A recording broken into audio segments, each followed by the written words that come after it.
Instead, like what we did in accounts, I'll not straight away move on to MCQs. First, a bit of theoretical discussion from the study material provided by the institute, and then I'll move on towards the multiple choice questions. Economics will only be taught to you only at the foundation stage, not neither in executive nor in professional.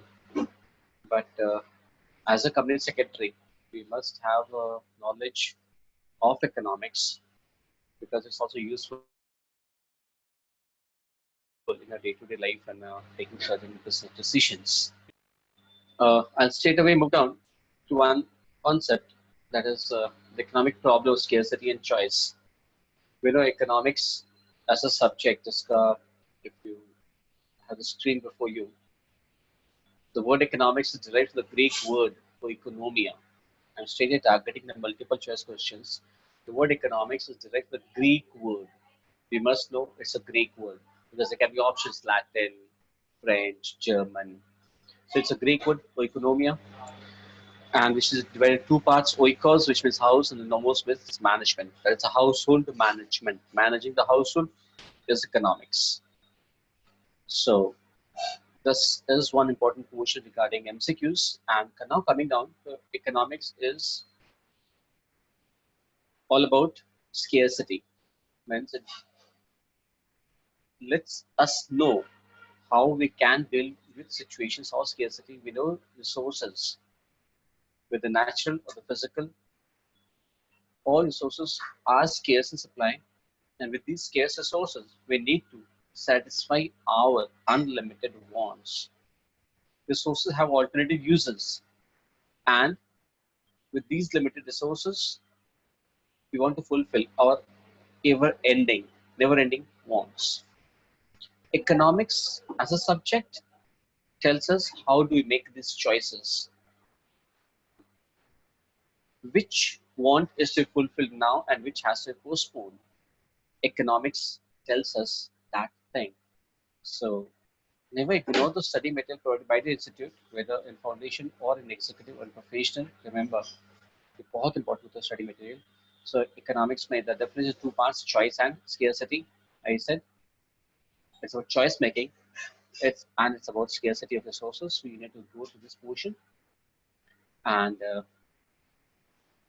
इसी का last line अगर आप देखो इसी point का the last line, economics is a study of how we choose to use the limited resources with alternative uses to obtain the maximum satisfaction of unlimited human wants. It's important. There can be a lot of questions from this portion. And how to define economics? Economics definitions in the ascending order. The first definition, I hope you all remember, was given by Adam Smith, the wealth definition of economics.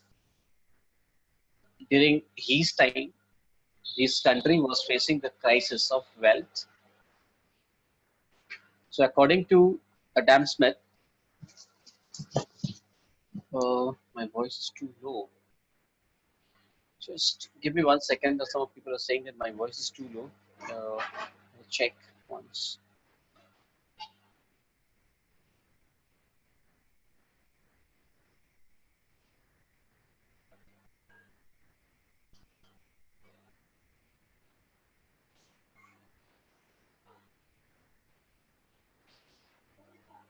I think now it should not have a problem.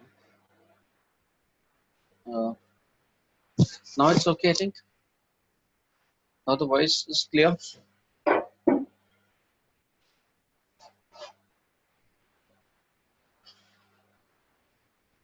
Okay, thanks for the response. The wealth definition Adam Smith has given during his time, his country was suffering the problem of wealth.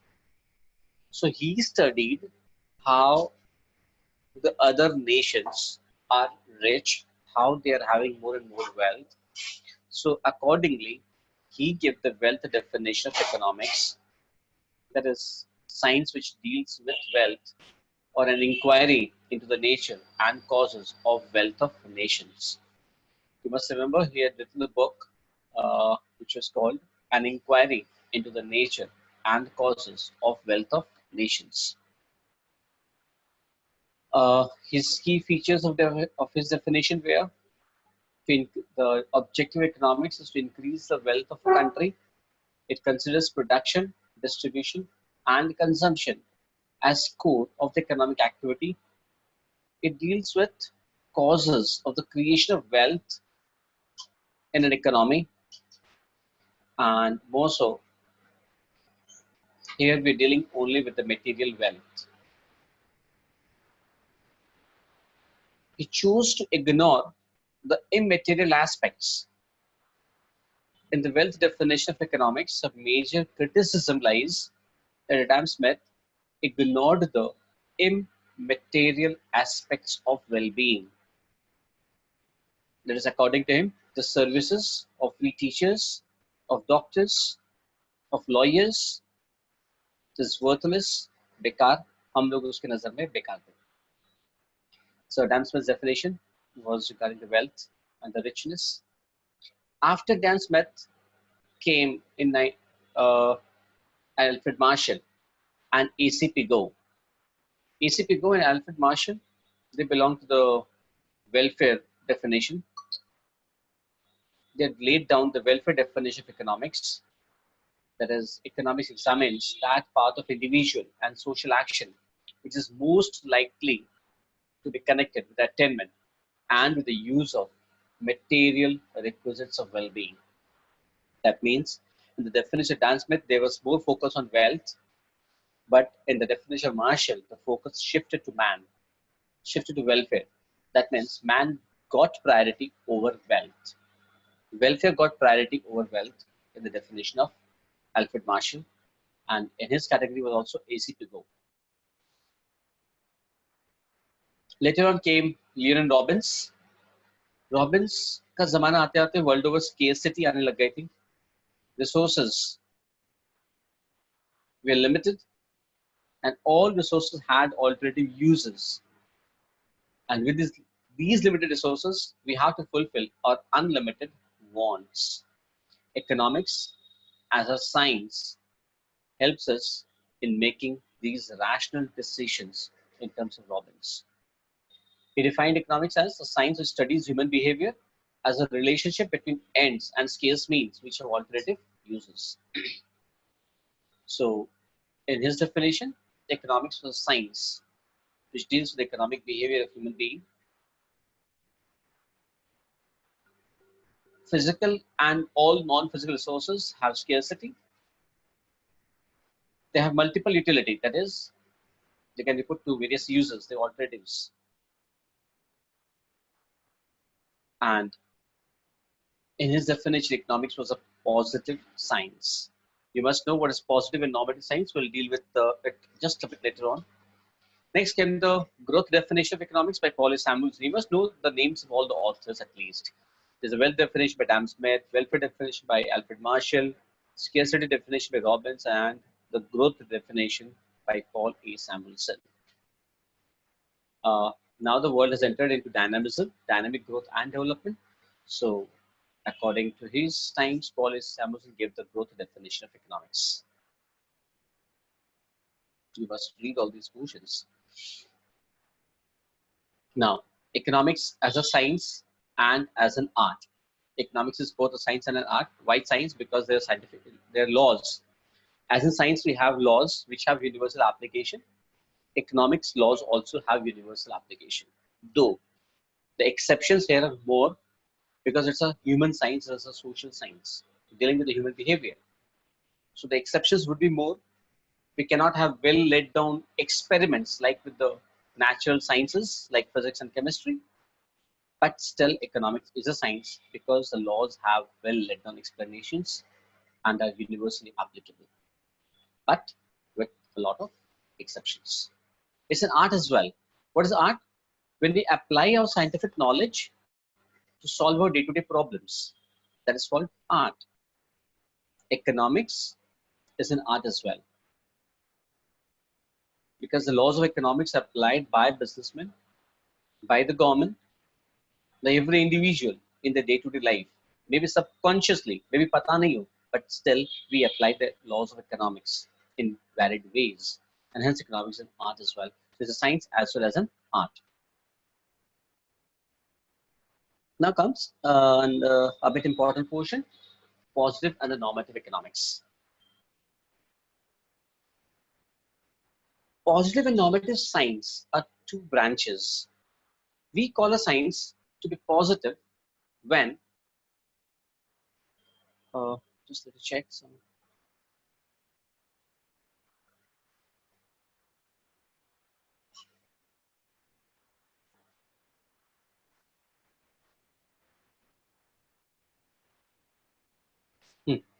Economics as a positive science and as a normative science. First of all, what is a positive science? A science is said to be positive when it explains only the cause and effect relationship. Means what is or what will be, that's it. If this is the cause, this will be the effect. Because of corona, the GDP of the country will go down by 3%. That is a positive statement. Cause and effect relationship, that's it. If the monsoon fails, if there's a bad monsoon, agricultural production will be hampered. That is a positive sign, that is a positive statement explaining only the cause and effect relationship. But what is normative statement? If we say that because of this corona, the GDP of the country will go down, that is positive. Now, if I add the government should come forward with a more bigger economic package. The government should come forward. क्या करना चाहिए? क्या होना चाहिए? What ought to be done? What should be done? What should be the course of action? What you ought to do? When I say these kind of statements, then that becomes a normative economics. Then that is normative science. The government ought to come forward to help the farmers. The government ought to come forward, the government should come forward to help the industry. That is a normative statement. If these are the statements, we call it normative science. So according to Robbins, economics was a pure and positive science, just a cause and effect relationship. What ought to be done should not be spoken by economics, according to Robbins. If a country is having huge resources, the country may put it into the production of more guns and less of butter, or vice versa, is the country's choice. That is as per Robbins.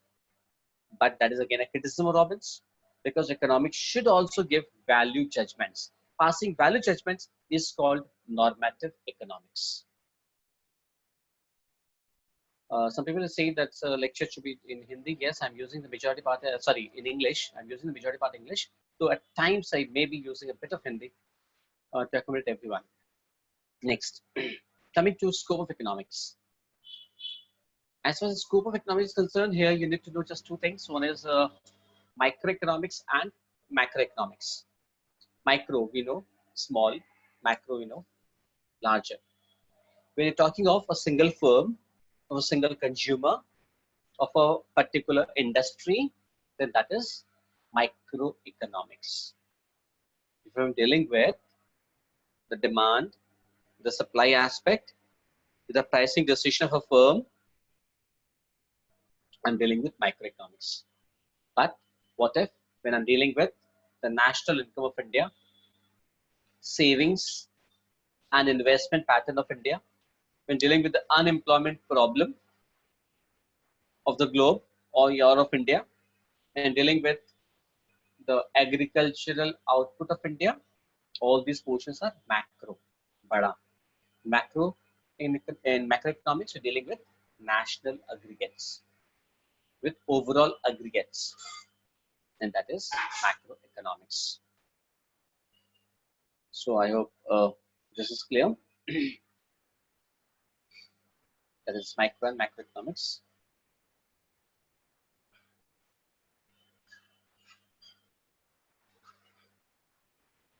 Coming to the central problems of economics,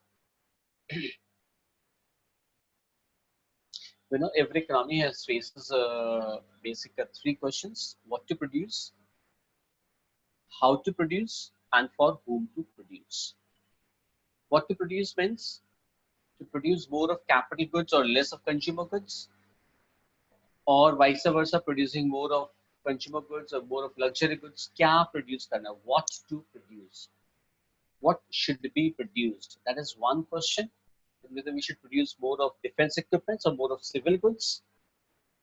This first question. Second, how to produce?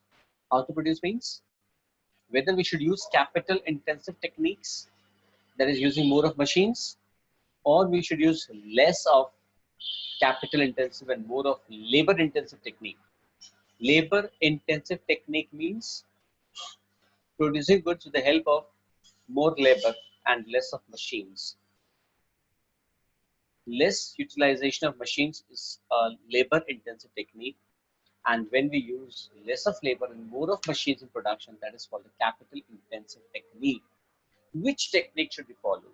That is this question: how to produce. Next, like in a country like India, we should use more of labor intensive technique, and in a country like Australia or Japan, we should use more of capital intensive technique, because there is dearth of labor and there's abundance of capital over there. And in economics, we know what is capital. In economics, we know capital is produced means of production. Anything produced by man and which is used for further production, that is called capital.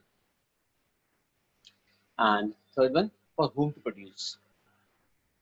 That is, goods should be produced for whom? There is consumption. It is looking at the consumption. That is about the distribution aspect. That is how the goods and services should be distributed, how the national product should be distributed. That is the basic question of for whom to produce. A lot of questions to come up from this portion. And however, more important part is now coming up. There's a production possibility curve. What is a production possibility curve?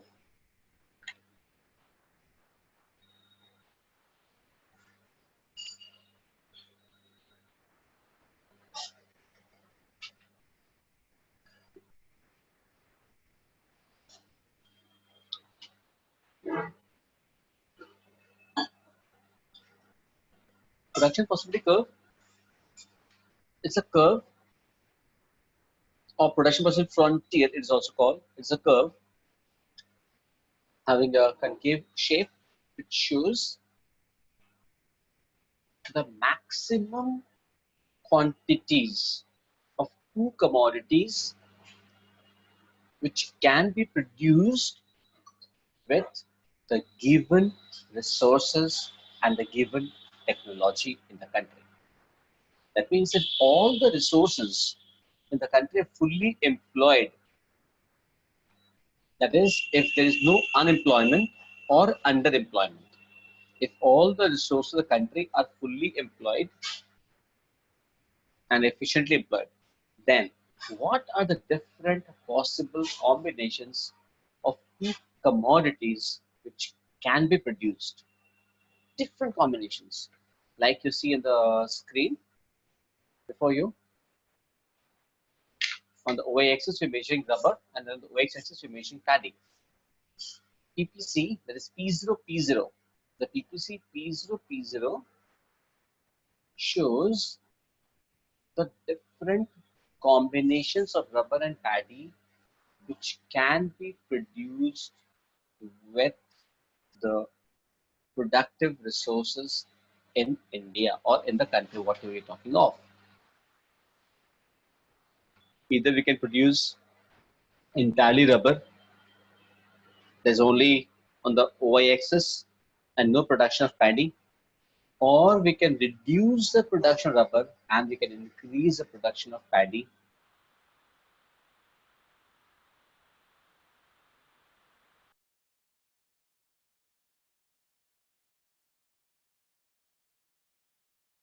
That means we can, if we are on any of these points, then that is called that we are producing an efficient level of output. We are producing an efficient level of output. I'll just show you the screen even and draw it on the board. So your reference.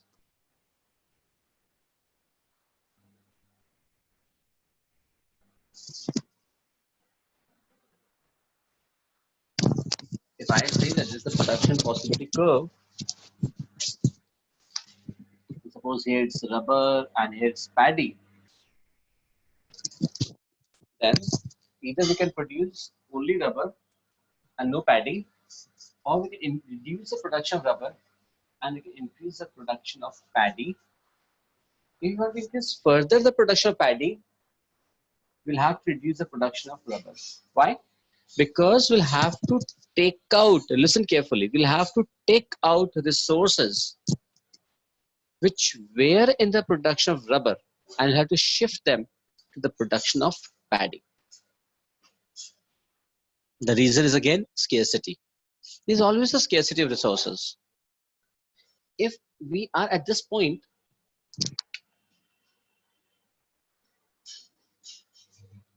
suppose the country is producing at the point A, that means all resources are employed.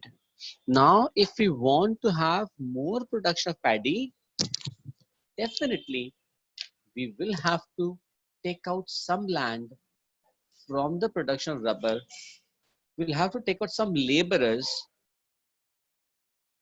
from the production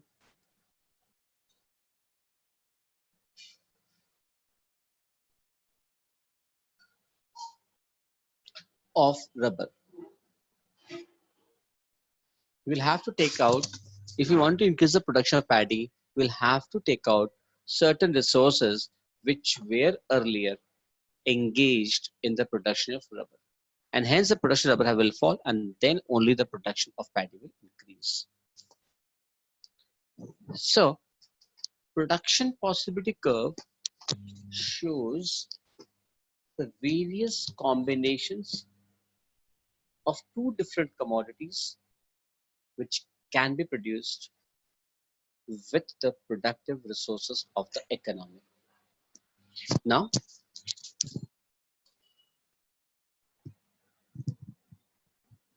certain questions or certain things to be discussed.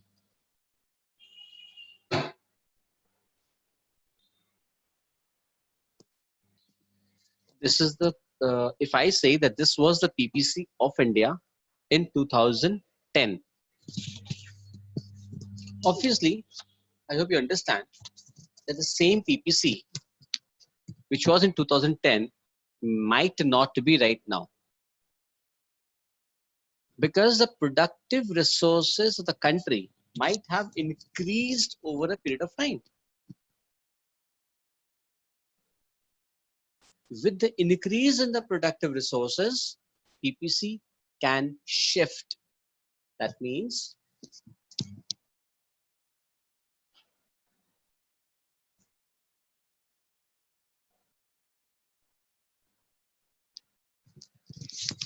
PPC outward shift. This outward shift of PPC denotes increase in resources. That means if I say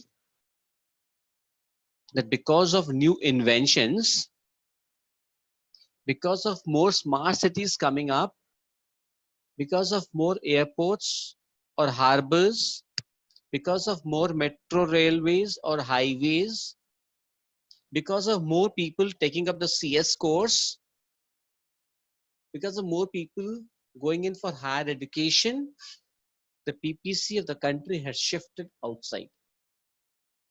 You got a point? Because of new inventions, new technology, because of the Make in India movement, the PPC of India has shifted outside.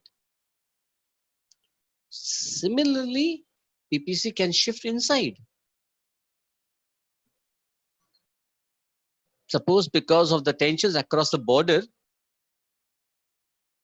suppose कल India China के ऊपर में 2 bomb गिरा देता है, If there's a war between India and China, and suppose 3 or 4 cities of China are destroyed because of bombardment from the Indian side, PPC of China will shift inside. The production possibility curve will shift inside. Why? Because resources have been destroyed. Factories will be destroyed. People will die. Bridges may be destroyed. The production possibility will shift inside. The PPC curve may shift. So rightward shift will denote increase of resources. Leftward and inside shift will denote decrease in resources. There can be a lot of MCQs from these portions.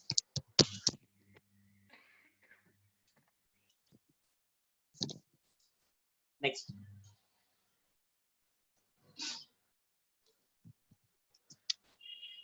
If there's a portion like this, suppose this is the PPC, and if I say that India is right now over here on this dot, this is the production possibility curve. But right now the country is operating at this point. There's a point inside the PPC. A point inside the PPC denotes underutilization of resources.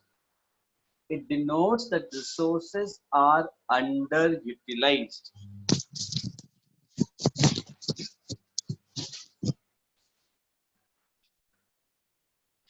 It denotes that there is unemployment. कि possibility यहाँ तक पहुँचने का है on any point on the PPC, but we are right now operating over here. That means there is unemployment or underutilization of resources. However, if I say that 2 years ago,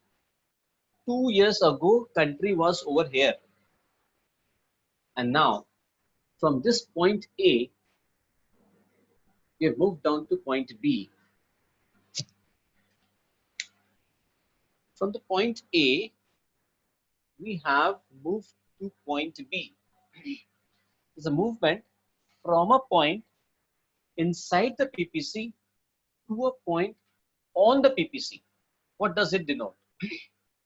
It denotes reduction in unemployment. Unemployment कम हुआ है. It will not denote increase in resources. It will not denote increase in resources or increase in productive capacity. It will not denote new inventions. It will not denote that more people have become educated. Got a point?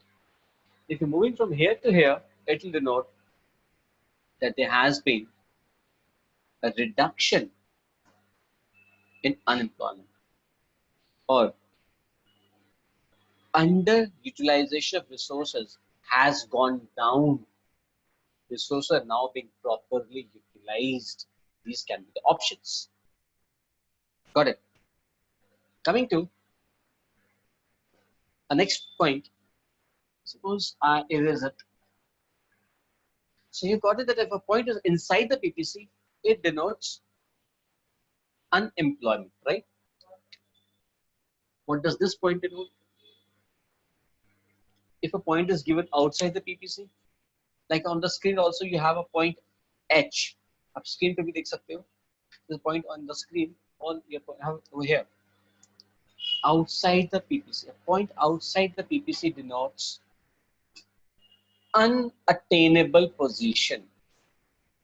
A situation which we cannot achieve given the current level of resources. अभी जितना resource available है उससे हम इस point पे नहीं पहुंच सकते. It denotes a point which is unattainable with a given level of resources. Is that point clear? Moving next. The shape of PPC is what? It is concave to the origin. Why? Because of the increasing opportunity cost PPC is concave shaped because of the increasing marginal rate of technical substitution, or we also call it as opportunity cost. We know what is opportunity cost. It is the value of the alternative foregone in order to have something else. If you want to have more of paddy, you'll have to reduce the production of rubber. That is nothing but opportunity cost. Next, you need to go through all these portions.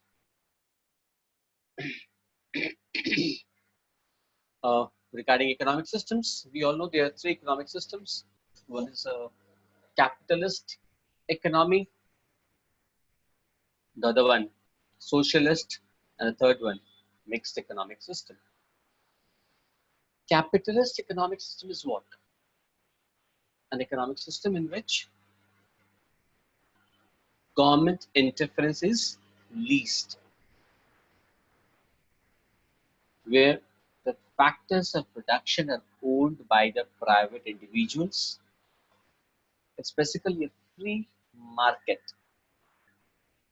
People have the right to own their property. Law of inheritance. Law of inheritance exists. The government looks after only the law and order situation, but wherever the business is concerned, that is taken care of by the private individuals. They have the absolute freedom to choose what to produce, how to produce, and for whom to produce. That is a capitalist economic system. Obviously, under capitalist economic system, the growth rate is faster because everyone will be working for the profit, with a profit incentive, with a profit motive, though there will be lack of focus on welfare. Welfare of the masses will be ignored. There will be more and more inequalities in the distribution of wealth and income. That is a drawback of the capitalist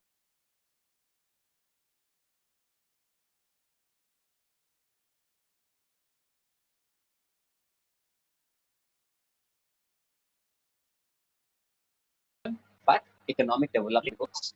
Next 3 minutes आपको खुद देख लेना होगा. Comes socialism. What is socialist economic system? Socialism is the opposite basically of capitalism.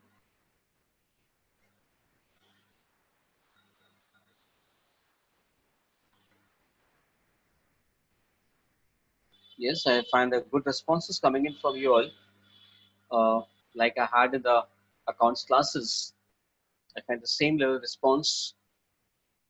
So thankfully, the institute has got exceptionally bright students.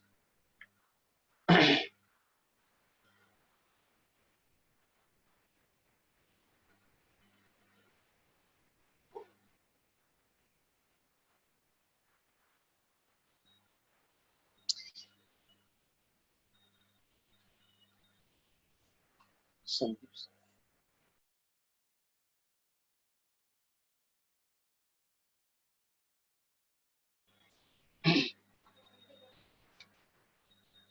Socialist economic system is opposite of capitalism. Here, government control exists to the highest level. All the factors of production owned by the government. So there's no question of law of inheritance. Government decides the basic questions of what to produce, how to produce, for whom to produce through a central planning authority. There's always a central planning authority present which will decide the basic questions of the economic system. We also call it a command economy. Like capitalism is called a free economy. Capitalism is also called laissez-faire system, Latin word. The price mechanism works in the capitalist economic system, but in socialism, it is called a command economy. The price mechanism is not allowed to play. The basic questions of what to produce, how to produce, for whom to produce are decided by the government. Private property. Private players cannot own their property, so there is no question of law of inheritance. Under socialism, public welfare will be given the highest importance. So there will be very less inequalities of income and wealth. However, the economic growth will be slow. The rate of economic growth and development will be very less, very slow as compared to capitalism.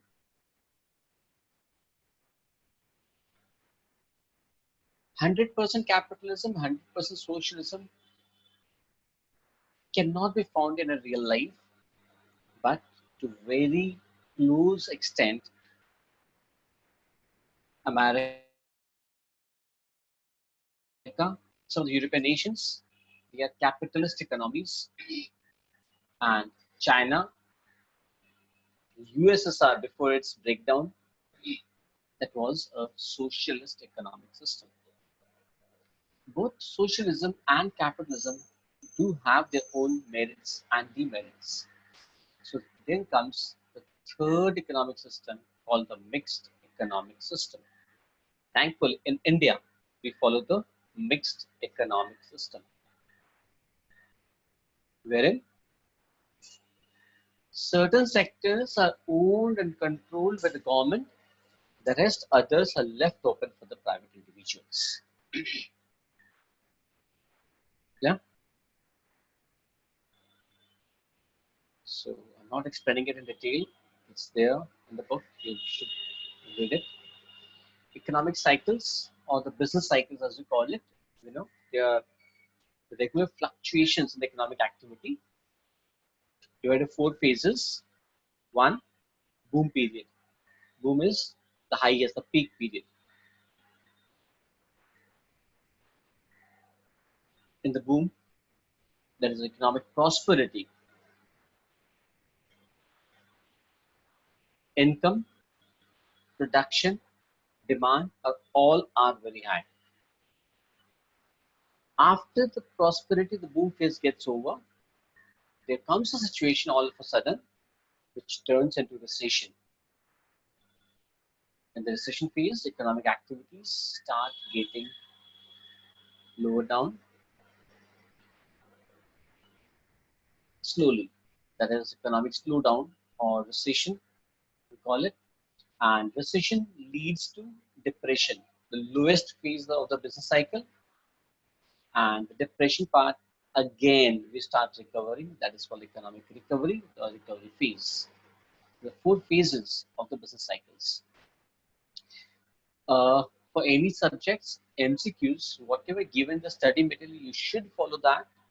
And also throw on the screen certain most MCQs from this chapter first, then I'll move on to demand and supply. Like the first question, the term economics owes its origin to the Greek word uh,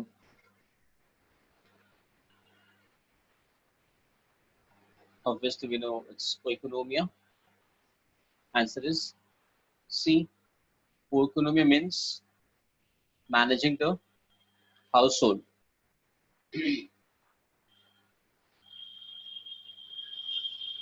Uh,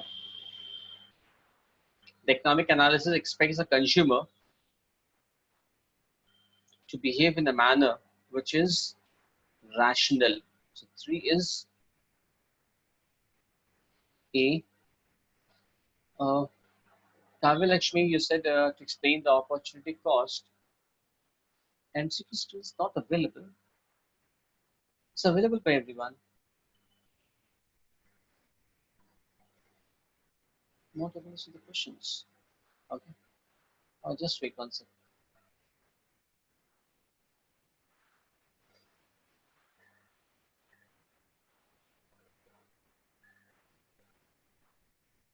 Now it's visible.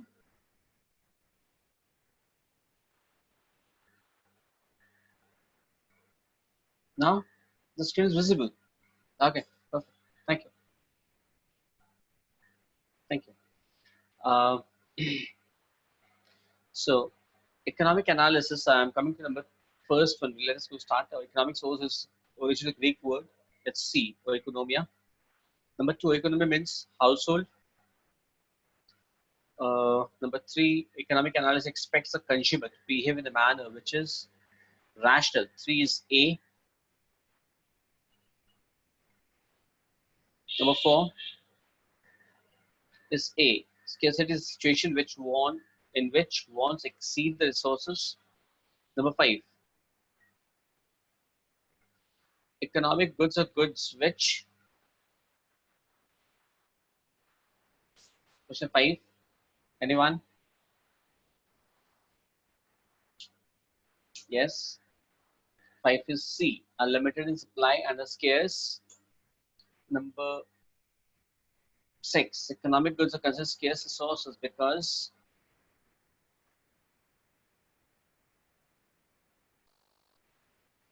Yes, B. They do not exist in adequate quantity to satisfy the social requirements. Economic goods are considered scarce resources because they, option B, they do not exist in adequate quantity to satisfy the social requirements. Number seven, which of the following are source of growth? Obviously, all of the above. Natural resources, human capital, physical capital. It's D, all of the above.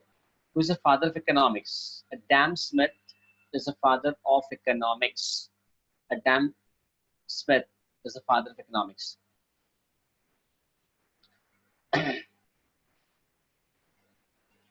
uh, Number nine is A, 1776. Science which deals with wealth. This is though not there in your study material. It was by J.B. Say. Science which deals with wealth. Number 10. This was J.B. Say. Answer D. Uh, Number 11. Science of material well-being. Science of material well-being was by A.C.P. Go. It's not Marshall. It is by A.C.P. Go, who belongs to the same school.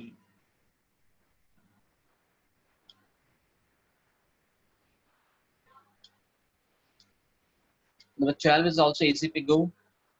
Number 12. 13. Nature and Significance of Economics was a book written by Robbins. Robbins wrote the book Nature and Significance of Economics, 1931. Scarcity definition was given by Robbins.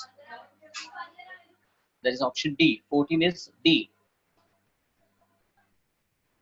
15 was Robbins. Next, we'll move on to 17. Economics is neutral between ends.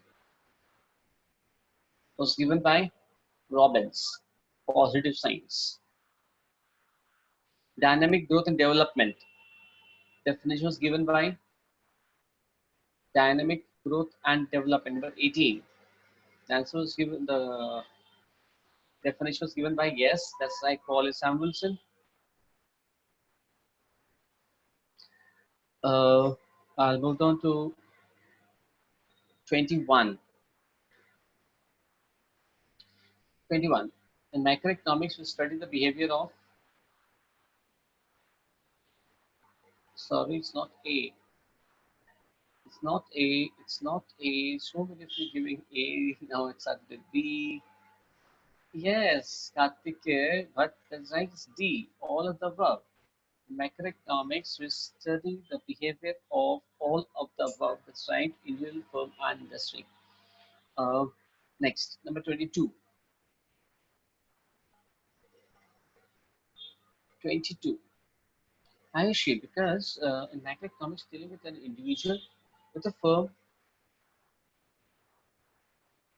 and with the industry. 22 is C. That's correct. Because the rest three, per capita income of India, total savings of India, underemployment in the agriculture sector, these all are macroeconomics. Micro is lockout in telco. Telco is Tata Electric and Locomotive Company. Next, when we are studying how a producer fixes the prices of his products, 23, we are studying what? Obviously, macroeconomics is the correct answer coming up. 24, when you study why savings rates are high or low, 24, savings rate is high or low, that is what? Obviously, macroeconomics. Next, which of the following does not suggest a macro approach for India? Does not suggest a macro approach for India. 25. Yes, B is the right answer because we're dealing with only one company, with Exxon company. Next, 26. How the corporate income tax rate will affect the national unemployment rate is an example of, obviously, macroeconomics. Now, what is positive economic analysis? आप याद है क्या बताए थे? Positive will just state about the cause and effect relationship. No value judgments will be passed in positive. Passing of value judgment is a part of normative economics, right? So 27.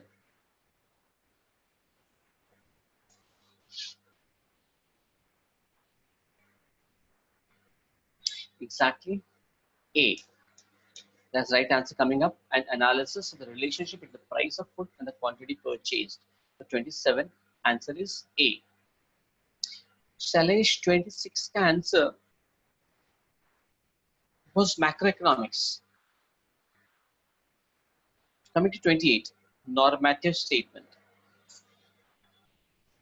Which one is a normative statement? Obviously, option D is the correct answer. Reducing inequality should be a major priority. Should be, ought to be. These are all normative statements. 29. 29. Normative statement कौन सा है? Obviously, A is the correct answer coming up because fast economic growth should result if an economy has a higher level of investment. But wait, everyone, wait.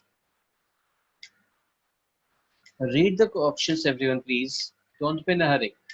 I have remember my accounts classes when I said in MCQs.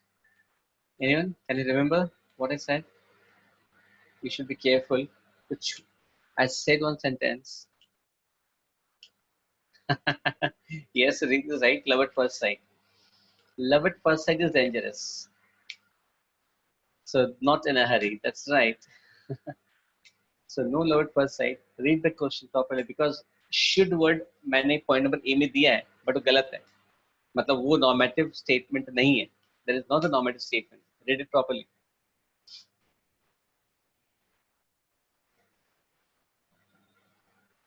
Yes, option B. Now that's correct. 29 का answer is B. So don't be in a hurry. I may be puzzling you, right? Fast economic growth should result if an economy has a high level of investment, but that is a cause and effect relation. Cause and effect one, that if the investment level is high, economic growth would be faster. That is nothing but a positive statement. It's not normative.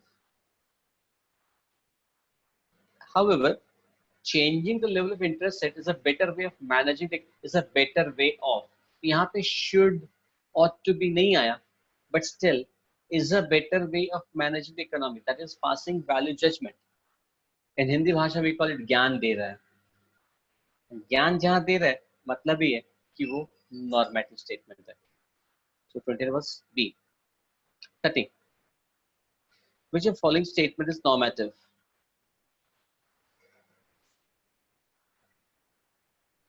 Which one is normative? 30. That's C. Correct answer. Good going. 31. Who makes a normative statement in the following conversation?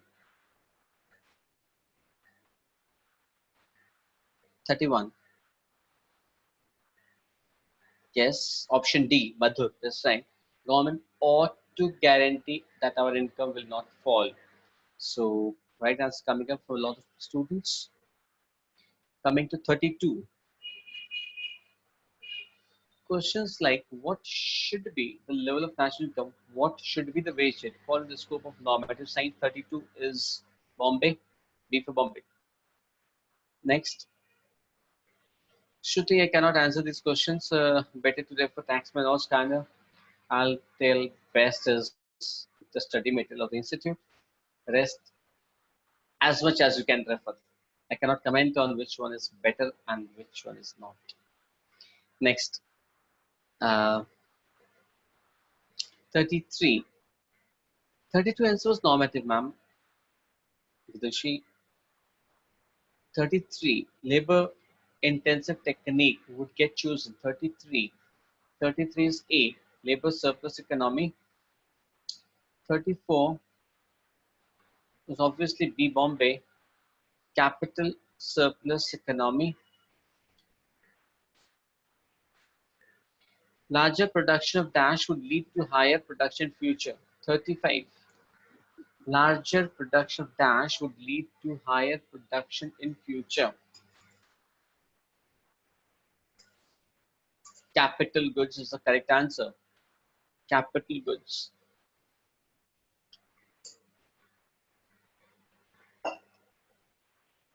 Next. Which of following is not a central problem of the economy? 36. 36. Which is not a central problem of an economy? Tell me. Obviously, when to produce is not a central problem. Production possibility curves is also known as 37 cancer. Anyone? Not indifference curve. Sorry, you're in a hurry. It's not indifference curve. Indifference curve is completely different. It is transformation curve.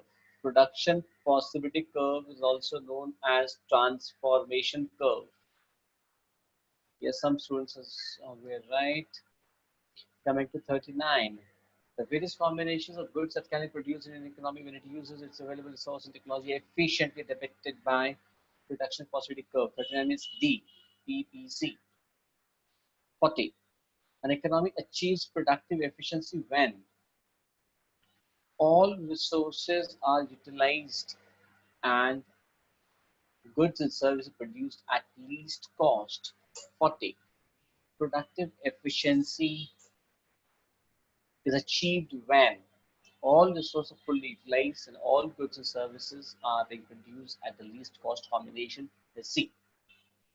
41. 41. Yes, that's right answer coming up by Aishwarya. It's D. 42.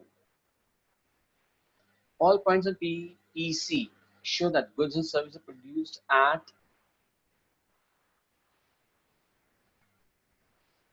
42. Yes, C is the correct answer coming up. Least cost and no resources are wasted. Which the following illustrates decrease in unemployment? I had discussed. 43.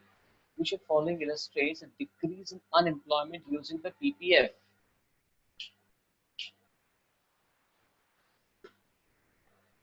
Yes, answer is C, not B.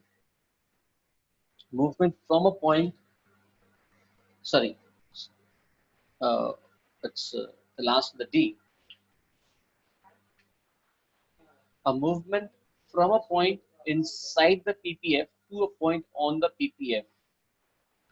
This option, it's marked B, but it's actually D. Movement from a point inside the PPF to a point on the PPF, that is decrease in unemployment. 44. Periods of less than full employment correspond to periods of less than full employment correspond to Yes, C is the correct answer. Points inside the PPF. Correct. Uh, Points outside the PPC are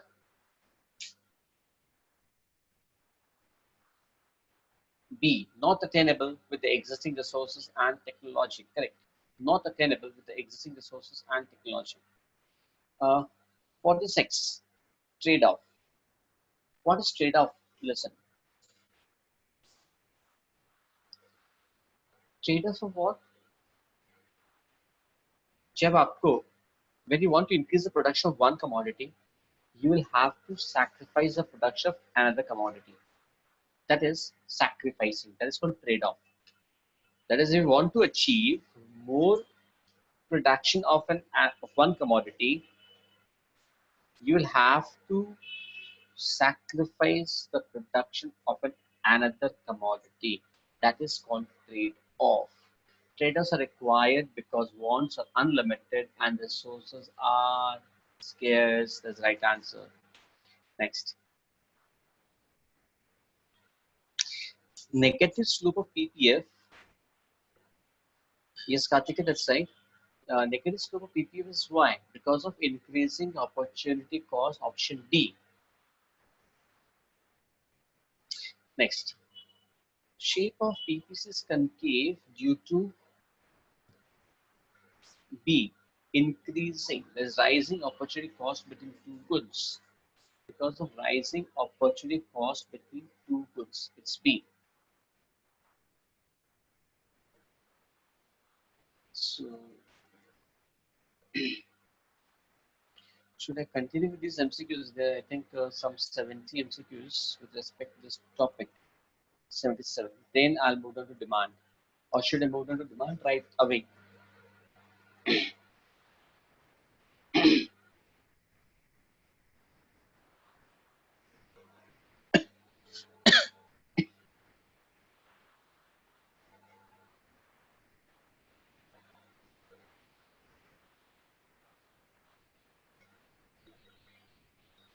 So, majority students are asking to move down to demand. I'll move on to demand. Uh, just a few one or two questions. Like coming to question 70. Question number 70. Capitalist economy uses dash as a principal means of allocating resources. Capitalist economy uses dash as the principal means of allocating resources. Yes, it's prices. That's right, prices. There's a price mechanism, as I said, it works in the capitalist economic system. Coming to 72, just I'll ask a few questions and move on to math. Social economic is, yes, read Priyanka, that's the right answer. Socialist economy, 72, is a planned economy. Socialism is also called the planned economy. Next, 74. A socialist economy uses dash to solve its central problem. 74. Yes, Central Planning Authority. Right to own private property, 75, is found in right to own private property is found in obviously capitalism.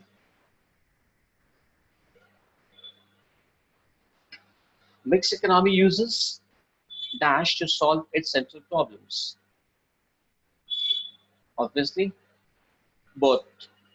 That is price mechanism as well as central planning authority, both. Coming to the portion on demand, uh, I'll move on to the next topic.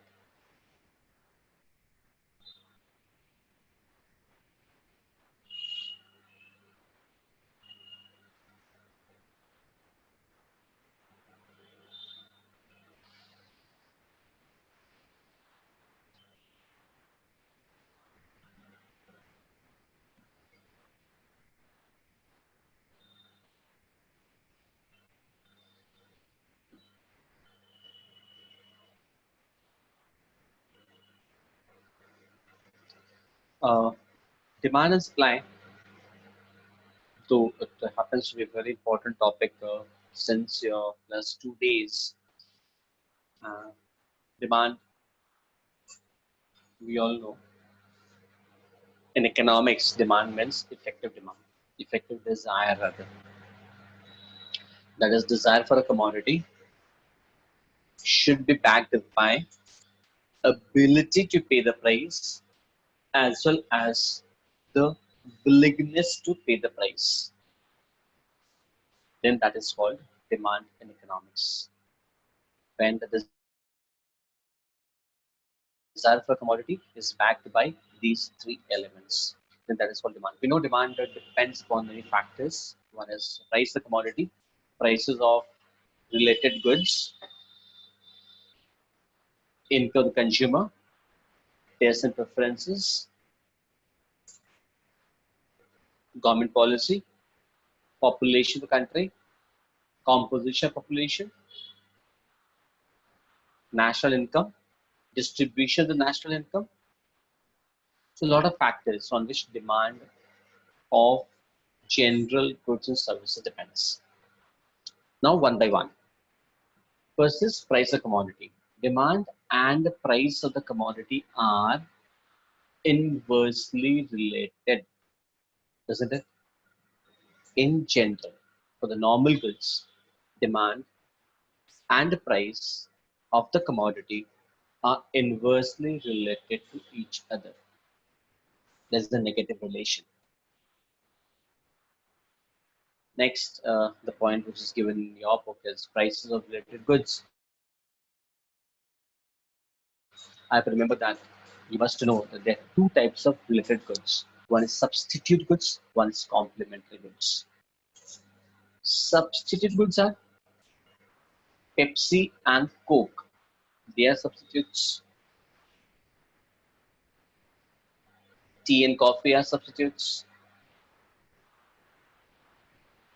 Link pen and Camlin are substitutes. One can be used instead of other. And complementary goods, where one cannot be used without the other. That means in order to use one commodity, you also need to use the other commodity. If that is a combination, that pair of commodities is called complementary goods. Because if I need the board, I also need my marker pen. My whiteboard and my marker pen are complementary. Mobile phone and the charger are complementary. Car and petrol are complementary. Now, how is demand of a commodity dependent upon prices of related commodities? In case of substitute goods, if the price of Pepsi increases, demand for Coke will increase. With the increase in the price of Pepsi, consumers of Pepsi will shift down towards Coke. Hence, the demand of Coke is dependent upon the price of Pepsi. You got a point? Demand of Coke depends upon the price of its substitute goods, and there's a direct relation. There's a positive relation. And there's an opposite relation in the case of complementary goods. If the price of car increases, demand for petrol will fall. You got the point? If the price of car increases, people will stop purchasing cars, and hence the demand of petrol will fall. Whereas in the case of complementary goods, the relation between price of one commodity and demand of its complementary goods is negative, is inverse. There's an inverse relationship. Next comes your third point, the level of income.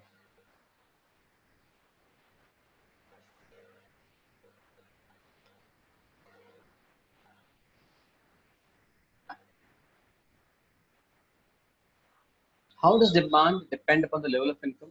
We know very well. There's a direct relation. If the income increases, demand will also increase.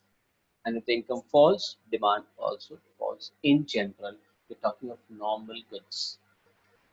We're talking of normal goods. We're not talking of inferior goods. In the case of inferior goods, the relation between income and demand of that inferior good will be inverse. With the increase in income, the demand for inferior goods decreases. But that's an exception. But in the case of normal goods, there's a positive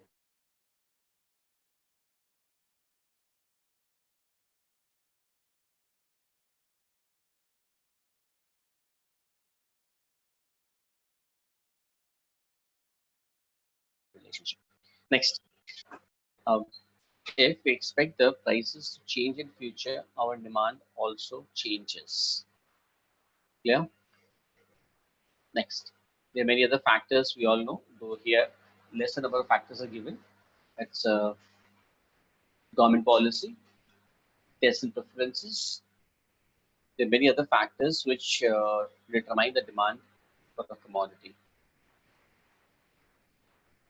Coming to law of demand, we all know what is the law of demand. There is other things remaining constant. Other things remaining constant, the demand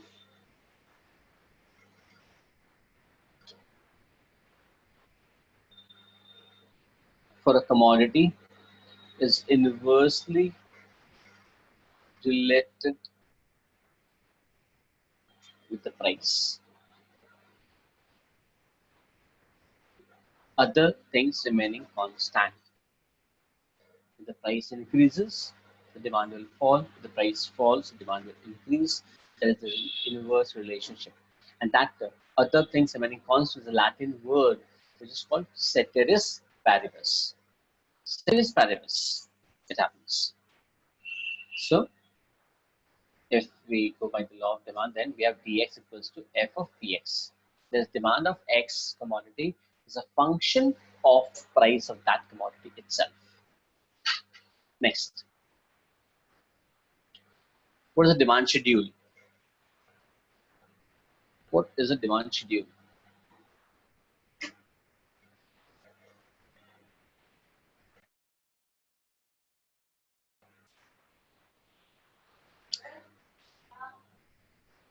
When we express the relation between price of a commodity and demand of the commodity in the form of a table, tabular presentation, that is called demand schedule. And there are two types of demand schedule: individual demand schedule and market demand schedule. Individual demand schedule is for one consumer at different prices. How much commodities will a particular consumer demand in the market, that is called an individual demand schedule. And market demand schedule is for the entire market. That means at different prices, total demand of all the consumers. When you aggregate that, we get a market demand schedule.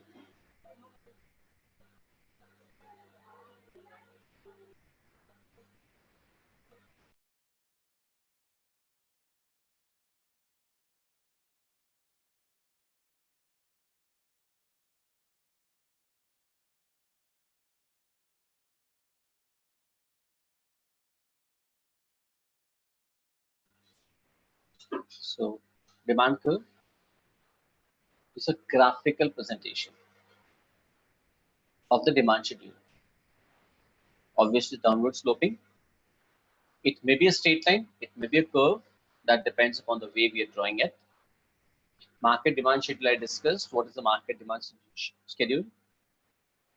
Now comes, why is demand curve having a negative slope? Why is the slope of the demand curve downward sloping? Why it is a negative slope?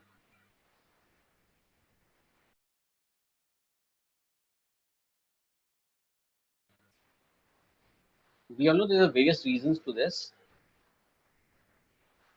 First thing, it is straight away connected with the law of diminishing marginal utility.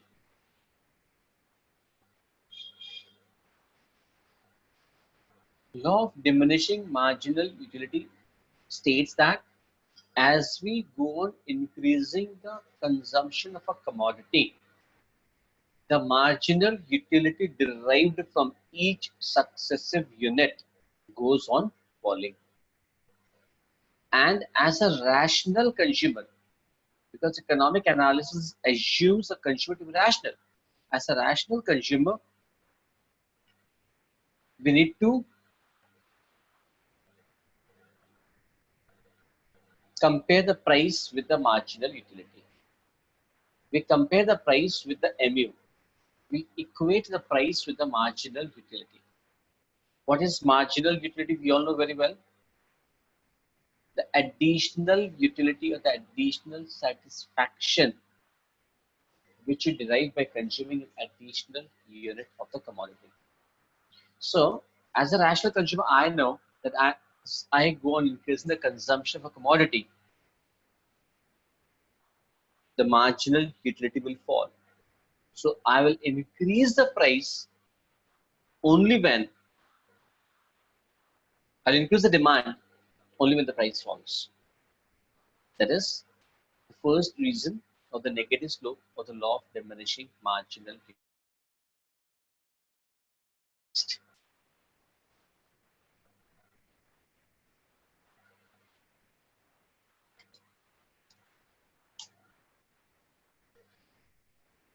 Increased real income when the price of the commodity falls.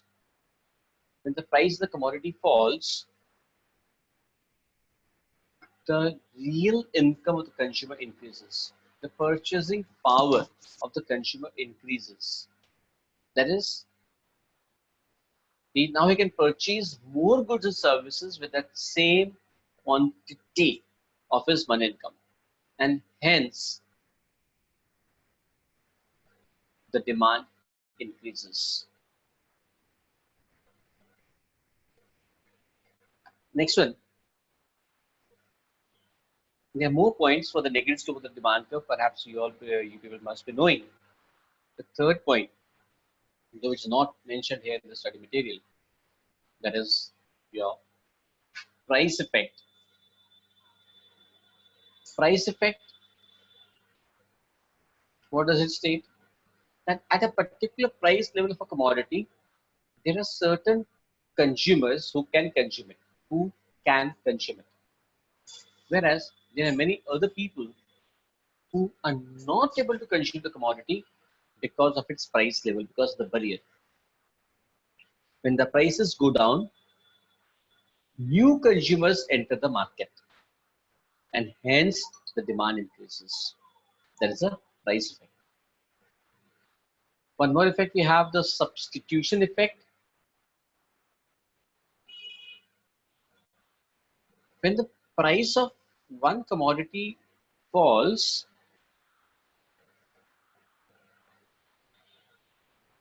the price of other commodity remaining constant.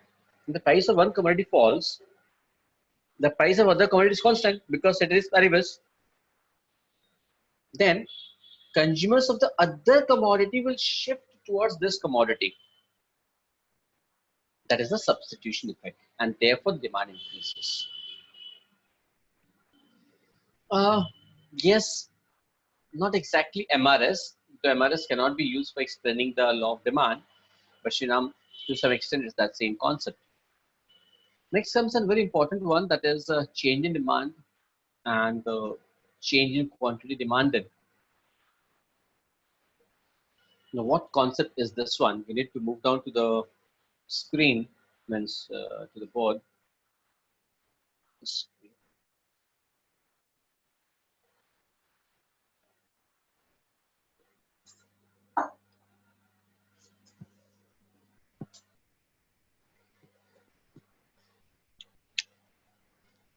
The two concepts. One is change in demand and the other one is change in quantity demanded. First, we're talking of change in quantity demanded, or that is also called movement along the demand curve. Suppose this is the demand curve.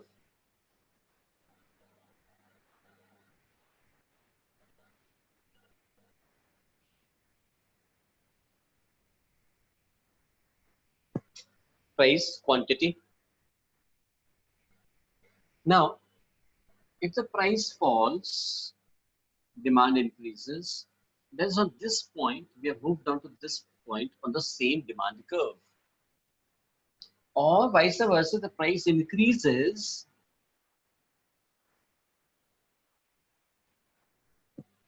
the quantity falls. We move from this point to this point.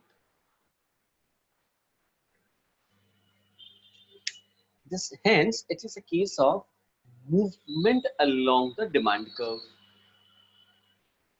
To be more specific, if we move from this point to this, from higher point, if we move down to a lower point, that is called expansion in demand.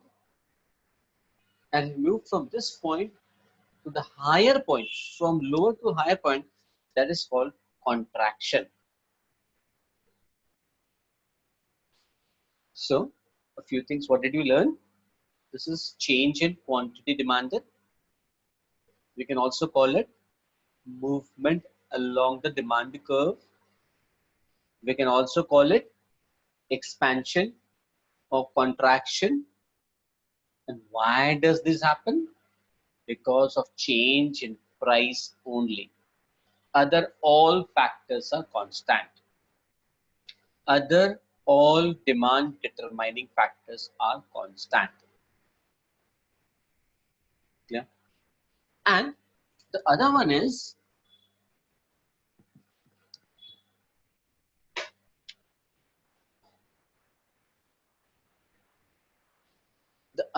called change. Yeah, this is Kartikeya Bhatt. This is also correct. This is called upward and downward movement. That's right. The other one is called change in demand. Change in demand. What is that? Suppose at this price level, this much quantity is demanded. You know, here we measure price, here we measure quantity. At this price level, this is the quantity demanded. Now, at the same price level, demand may increase. Price is constant, and because of a change in other factor, because of a change in factor other than price, the demand may increase. Demand बढ़ के maybe इतना हो सकता है. Demand may increase to this. Now this point is outside the demand curve. It's not on this demand curve. So we'll have to draw a new demand curve for this. That means this is change in demand. This is shift of demand curve. This is also called shift of demand curve. Demand curve has shifted in this case to the right side. And it may also shift towards the left hand side. There's downwards, upwards and rightward shift means increase in demand. Downwards and leftward shift means decrease in demand. Increase in demand, decrease in demand. And why does it happen? Because of a change in factors other than own price, other than price of the commodity itself. So I hope you can remember the difference between these two things.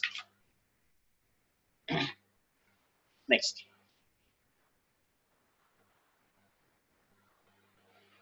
So this is shift to demand curve and everything which we discussed. Coming to the next topic, exceptions to the law of demand. At times we know the law of demand is not applicable. That is, price of the commodity and demand at times are positively related. Price is increasing, demand is also increasing. Price falls, demand also falls. It happens in certain cases. And that becomes an exception. Because the general rule is inverse relationship, but at times there is a positive relationship between price and quantity demanded. And वो हो जाता है exception to the law of demand. बहुत simple. ऐसा सबसे पहला किस case में होता है? In the case of speculation, share markets, commodity markets. In speculation, when I find that the prices of, say, Dr. Reddy's or Cipla or Cadila, I find this pharmaceutical stocks are increasing over the last 15 days, I start purchasing that scripts. I start purchasing those shares. Prices are increasing and I have also increased my demand. Everyone is purchasing more shares of pharmaceutical company. Why? Because their prices are increasing. So price is increasing, demand is increasing. That is an exception. One. Second, exceptions in the case of fear of shortages. Maybe in your respective cities, you must have found during when the lockdown was imposed, even high prices, people were stocking goods. What if we are not, if those goods will not be available in the future? High prices, high demand, fear of shortages. That's also an exception to law of demand. Again, an exception is ignorance on the part of consumer about quality. Many of these people, many of you even, if you have no idea how to judge the quality of a product, trust me, subconsciously, we judge the quality with the price. Higher the price, we think better is the quality. And hence, again, it becomes an exception to law of demand. High price, high demand. Low price, low demand. Again, there are Jiffen goods. I hope you know what are Jiffen goods. Jiffen goods and inferior goods are very closely related. Jiffen goods are special type of inferior goods. Remember, all Jiffen goods are inferior goods. All Jiffen goods are inferior goods, but all inferior goods are not Jiffen goods. In the case of Jiffen goods, there is a positive relation between price and demand of the commodity. With increase in price, the demand for Jiffen goods increases, and the decrease in price, the demand for Jiffen goods falls. So that is called the Jiffen paradox, and it was named after Sir Robert Jiffen of Ireland. Sir Robert Jiffen of Ireland proved it. So in their country, potato was Jiffen goods. If we talk of India, like bajra or very cheaper quality of rice, like maybe you people are aware or not.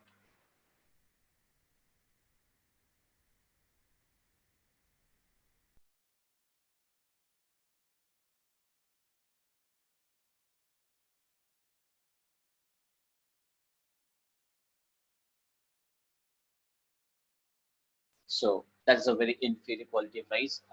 Just exclusive for one moment.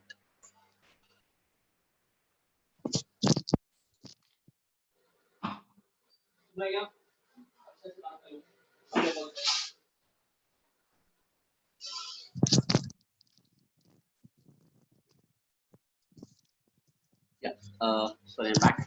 So that was after Sir Robert Jiffen of Ireland, and you must know these MCQs. and his relation was between potato and meat. According to him, as for the people of Ireland, potato was a different commodity and meat was a normal or a superior commodity.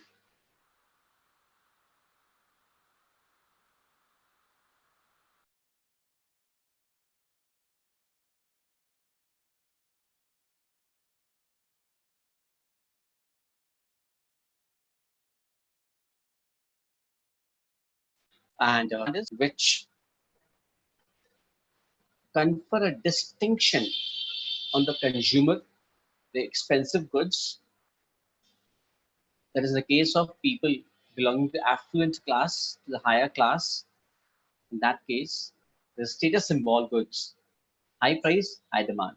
Whenever a new iPhone is launched, it is that class of people who are running after it, even at the higher prices. Or expensive cars, expensive jewelry, all those. One second.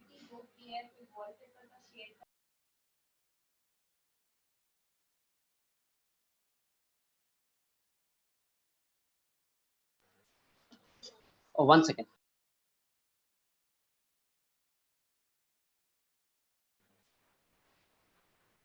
Yeah. Next.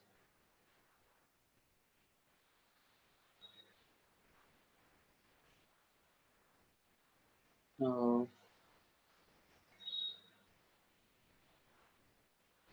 Next is supply. If you move down to the concept of supply, supply is what? When producers are willing to supply at a given price. Quantity supplied refers to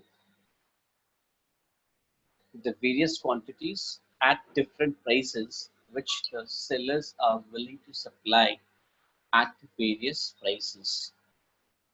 Perhaps by now, everyone, if you know that in demand, we have a inverse relationship between price and quantity, whereas in supply, we have a direct relation between price and quantity supplied. Higher the price, higher will be the quantity supplied, lower the price, lower will be the quantity supplied. So, like demand curve has a negative slope, supply curve will have a positive slope. Demand curve is downward sloping from the left to the right. Supply curve will have a positive slope, upward rising. Coming to the next topic, factors determining supply. Like there was factors determining demand, there's factors determining supply. It depends upon the cost to the factors of production. It's very simple. If the factor prices, if the prices of the factor inputs increases, supply will reduce because it will become less profitable for the producer to produce it. The cost of factor inputs such as land, labor, capital, etc. is one of the determining factors which influence the market supply for product. For instance, the price of labor goes up, the supply of product will decline due to higher labor cost. So if the factor price increases, the supply goes down. Changes in technology. If there is a change in technology, that is, if there is a technological improvements in the production of a commodity, if there are technological improvements in the production of a commodity, the supply increases. Further point. Next, prices of related goods.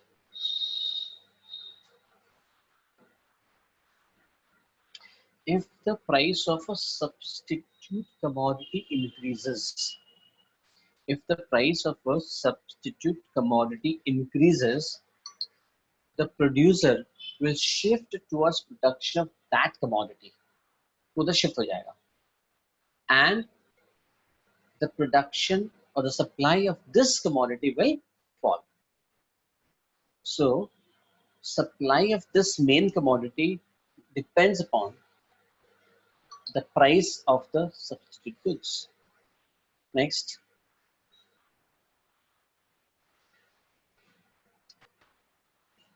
change in the number of firms in the industry, obviously in the market.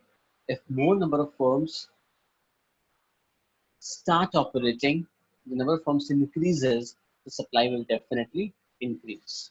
Earlier, there were very less number of firms in India producing mobile phones, so the supply of mobile was less. Now, many firms have started producing mobile phones, so supply of mobile phones has increased. Taxes and subsidies. If the government increases tax, when I use the word tax, I'm talking of indirect taxes like GST, like excise duty. If the government increases tax or imposes a fresh tax on the commodity, the production and distribution of that commodity will become more costly, and it will reduce the profit margin of the seller, and therefore the supply will decrease. And vice versa, if the government increases the subsidy on a product, or a new subsidy is given, is introduced for a product, the supply of that subsidized product will increase because it will become more profitable for the sellers, and sellers will also find that this commodity will now be demanded more. So imposition of taxes will reduce the supply, and introduction of subsidies will increase the supply.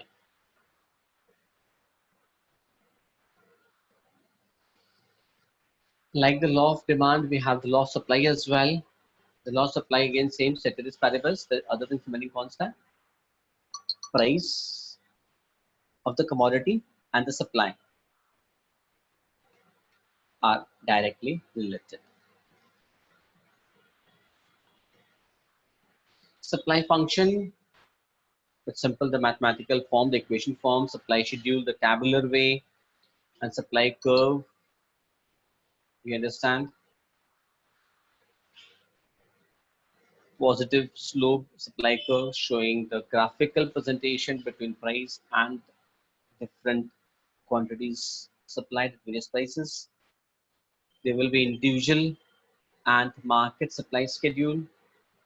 Individual supply schedule is for one supplier, and market supply schedule is for for all the firms in the same line of industry at various prices. How much individually they will supply, taken together, that with the market supply schedule.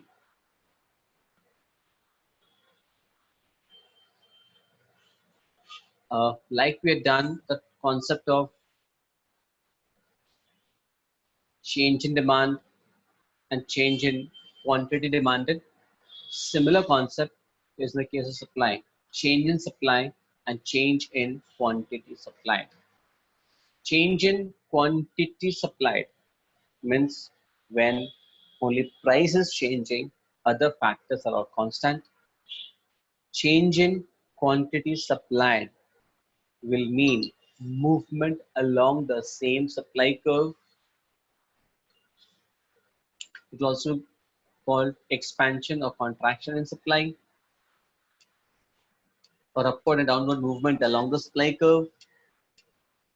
And change in supply, the supply curve will be shifting, shift upwards and downwards when price is constant and other factors are changing. There's movement, so the shift of supply curve. Next,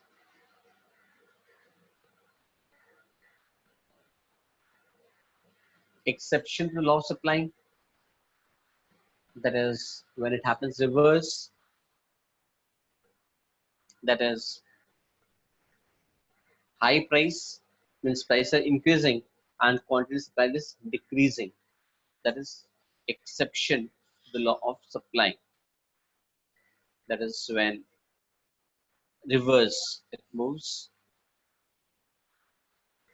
like it happens in the case of perishable goods. Even when the price of commodities in the agriculture market, when the prices of commodity falling, the vegetable vendor will try to push away all the product in the fear that the commodity may get perished, may get damaged next day morning. So whatever price I get, I will sell it off. There's a mentality, as in the case of perishable goods. So there are various points for the exceptional law of supply. Just go through it.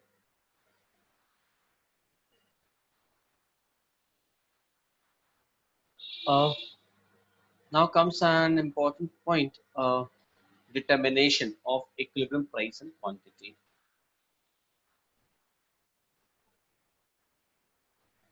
Determination of equilibrium price and quantity.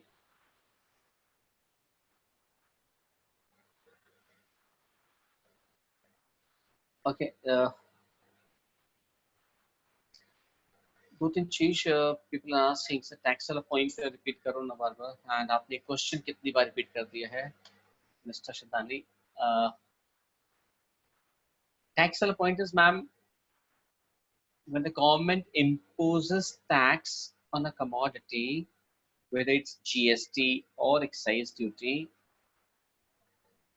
there will be two things. One, production that commodity will become more unprofitable for the seller. Therefore, the supply will reduce. Second point is, because of imposition of tax, sellers will find that the demand of the commodity will also reduce. Because with the imposition of an indirect tax, the commodity becomes more dearer, महंगा हो जाता है, more dearer. So demand will decrease, and therefore, in anticipation of that, the sellers will reduce the supply. That is a tax point. Ceteris paribus, no. Ceteris paribus is nothing but other things remaining constant. Means other demand determining factors or other factors determining supply are all constant. That is the meaning of the word ceteris paribus. And these all laws are from the classical school of economists. These are based upon a lot of assumptions. We take an assumption that other factors are all constant. Coming to this topic of equilibrium price and equilibrium quantity, this is again something important from the practical point of view. How is equilibrium price and quantity determined?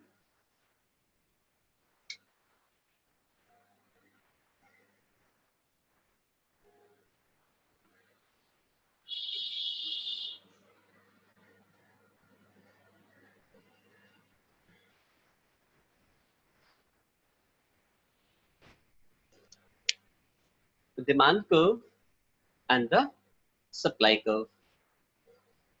So we know that at a higher price,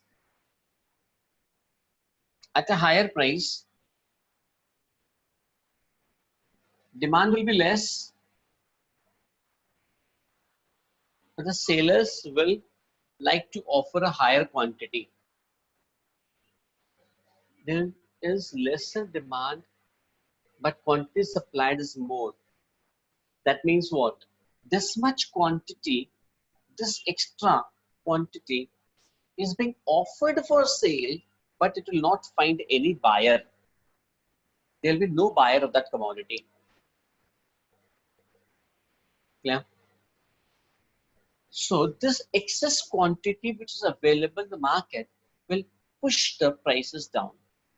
The prices will push down because market में supply ज़्यादा है, demand कम है. So the sellers will reduce the prices. Vice versa, if the situation is this one, at a very low price, quantity supplied is less, quantity demanded is more. There's more quantity demanded. So there is an excess demand in the economy. Economy में excess demand है, supply नहीं है.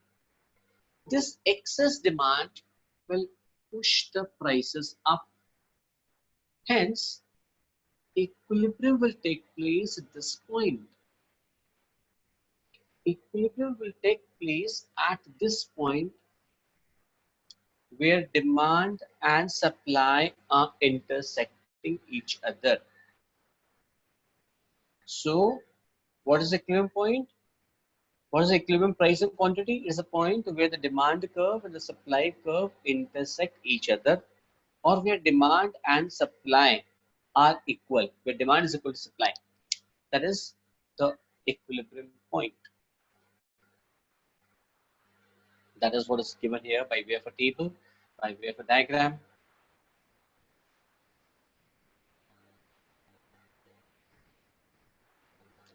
Next.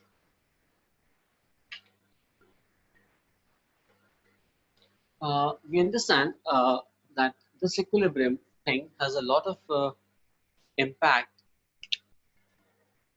on the price and quantity both. Suppose this is the demand curve, this is the supply curve, this is the existing equilibrium point. Now there can be a lot of questions on this. Suppose we're talking of this is the demand curve and the supply curve of pizzas. I know it's afternoon time, you must have got hungry by now. And again, amidst this corona situation, I'm talking of pizzas or burgers. Now, this is the demand curve and the supply curve. Now, because of an increase in the national income, suppose if I say there is one variable, the national income of the country has increased. If the national income of the country increases, or suppose if there is more urbanization, there's more people are shifting from the rural areas to the urban areas, what will be the effect on equilibrium price and quantity? This is a question. That is the existing demand and supply curve of pizzas. Now the question is, if there is faster urbanization or if there is increase in national income of the country, what will the effect on the equilibrium price and quantity? So पहले आपको सोचना है, first you have to think that increase in national income will have an impact on which curve, demand curve or supply curve, and in which direction.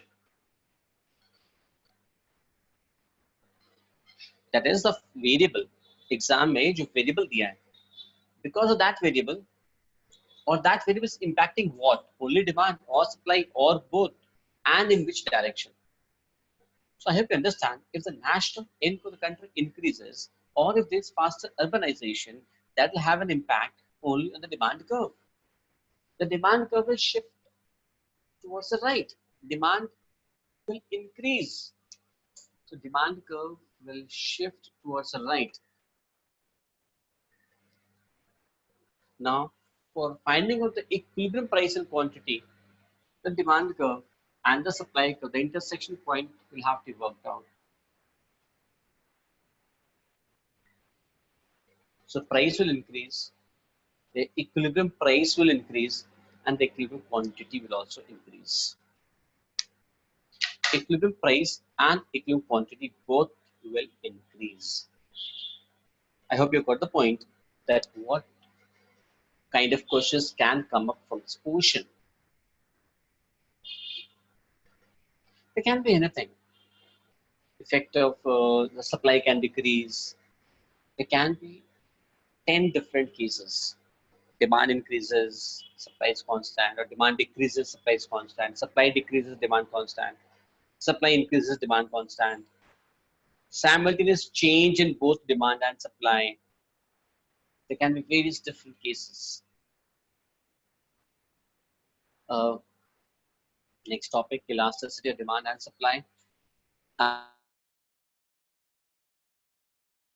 pick up in the next class, but right now we'll move on towards MCQs a bit.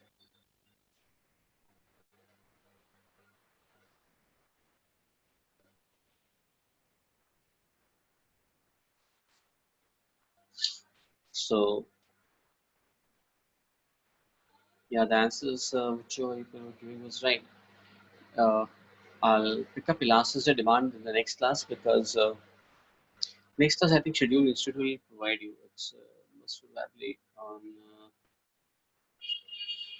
today's 18th, the next is perhaps 21. Galaxy A50 was asking, so next class come here. Most of it is 21st, I think. I'm not being the schedule perhaps. Next. Elasticity will pick up next class. We're going to some MCQs.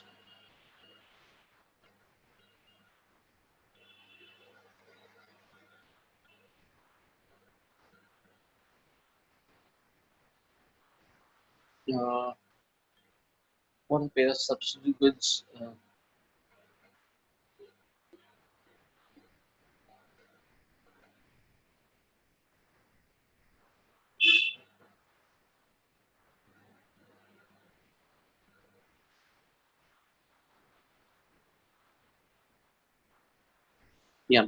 So one is what are the pair of subsidy goods? Is tea and coffee are substitutes.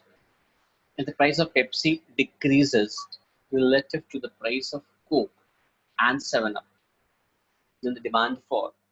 If the price of Pepsi has reduced relative to the price of Coke and 7 Up, the demand for Coke and 7 Up will decrease, isn't it? So for question number 2, the answer would be D. Next, if the price of good A increases relative, yeah, Kartikeya, number 2 was due to substituted goods. You're right. Number 3, if the price of good A increases relative to the price of substitutes B and C, the demand for. Obviously, B and C will increase, option C, against substitute goods. If the distribution of income is more equal, the propensity to consume of the country is. If there is more equal distribution, obviously propensity to consume will be relatively on the higher end, will be on the higher side. The distribution is less income, propensity to consume will be relatively low. So 4 is A, 5 is B. 6. Following are the determinants of demand except obviously quantity supplied. Other than quantity supplied, all are. Next, number 7. The law of demand refers to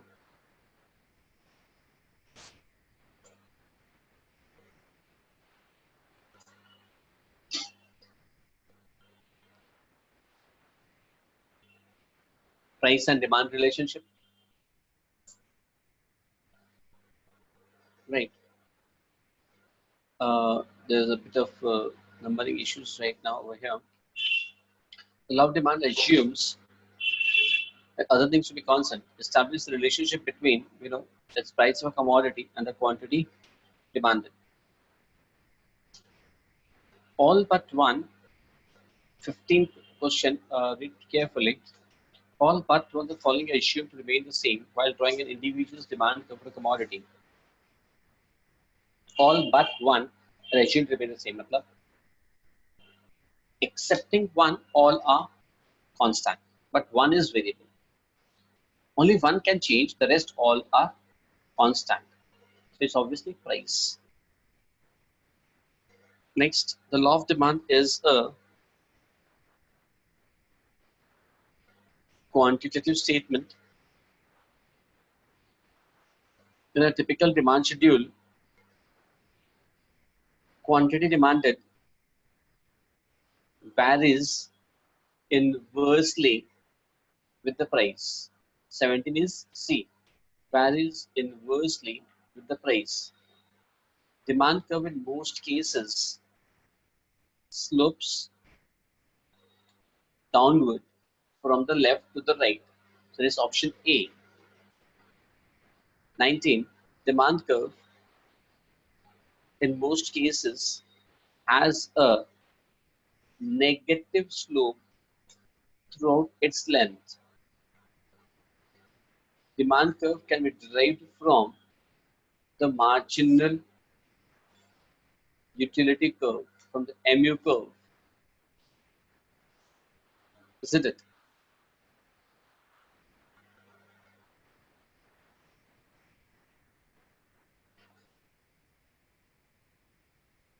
One second.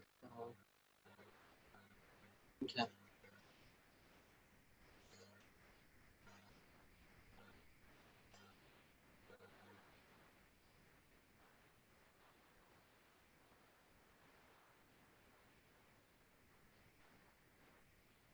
Substitution effect takes place due to change in substitution effect takes place due to the change in obviously relative prices of the commodities. 22 I'll skip for the moment. We need a bit fast so we can have more coverage. 23 my year. With a fall in price, 23 please. With a fall in the price of a commodity, what happens? Anyone? 23.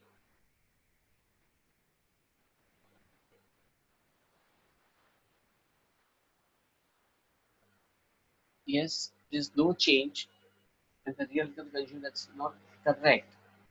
With a fall in the price of a commodity, consumers' real income increases. Option A, the right answer.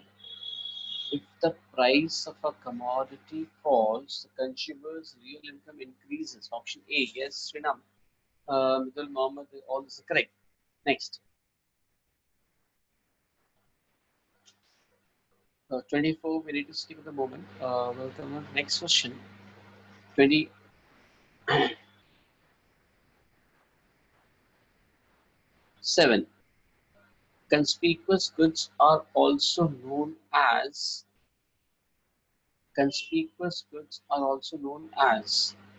it's all the three basically: prestige goods, good is no value, or the Veblen goods.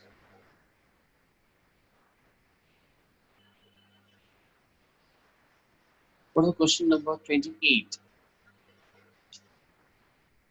Was answer for 28.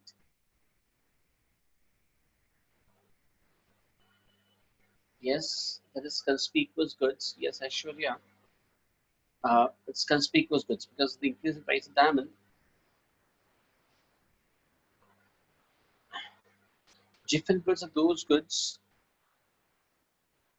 Different goods are those goods for which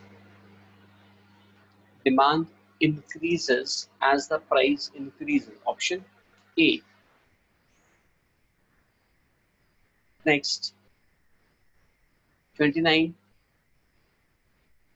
The second 28.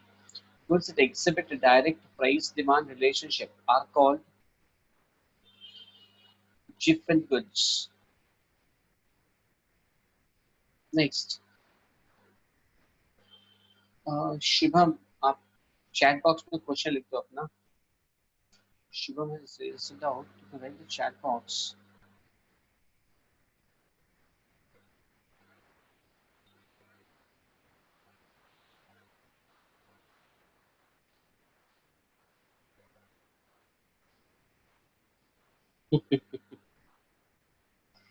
हमारी जैसे question से छुट्टी कब होगी?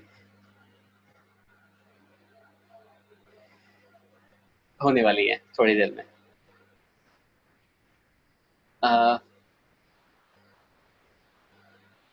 So 29A.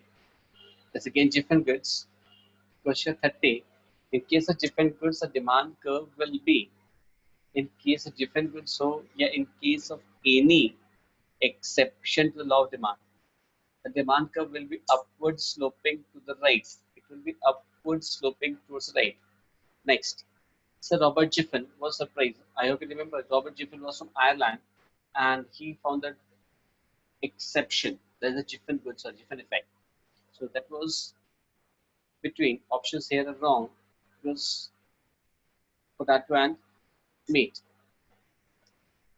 Exception law of demand are both the Veblen goods and the Giffen goods.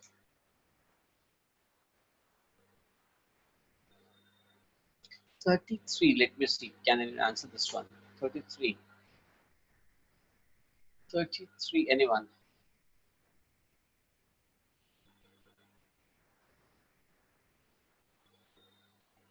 Yes, Ankita, Aishwarya, Reed, that is correct. It's conspicuous necessities. Dash have become necessities of life due to the constant usage. So, refrigerator in our home, now that has become a conspicuous necessity. Perhaps you may have seen your parents talking that when they were young, perhaps refrigerator was not there in majority of the houses, but still the commodities were fresh, things were going on, सब चल रहा था. But now refrigerator has become a necessity. That is a conspicuous necessity because of the constant usage, right? Uh, Coming to 36. 36, anyone?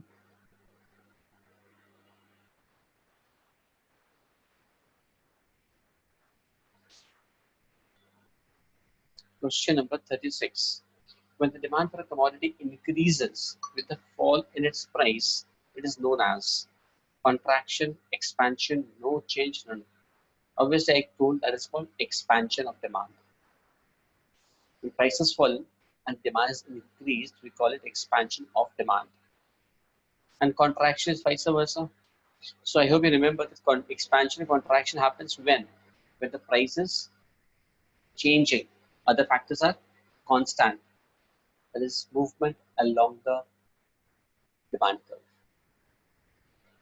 So these type of questions you will face in the examination. This can be the type of questions and which you have in your study material as well. Contraction of demand is the result of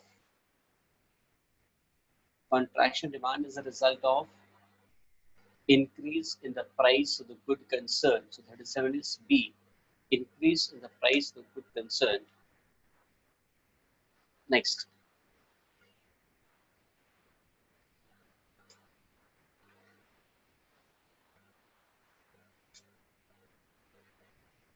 Increase in demand can result from 38. Increase in demand can result from. So increase and decrease are what? First you have to remember. Increase in demand and decrease in demand is what? Change in demand. That is when price is constant, other factors are changing. So this way you'll have to judge. So no love at first sight. Increase in demand can result from decline market price. Not possible because price is constant. Increase in income, yes possible.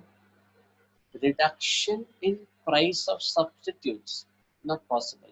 Because if the price of substitute goods gets reduced, the demand of the main commodity will also get reduced because people will shift towards the substitute commodity. Increase in price of complementary goods. If the price of complementary goods increases, the demand for this commodity will fall. So ये भी possible नहीं है. So possible is what? Increase in income.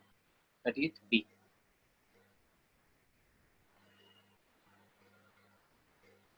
Yeah. Next.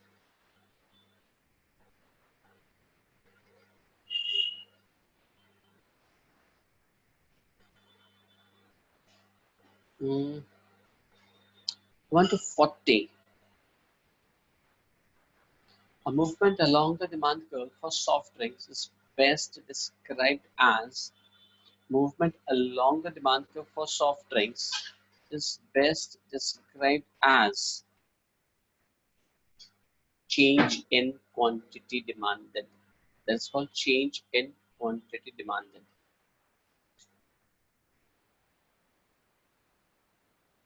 Uh, I think I need to stop over here.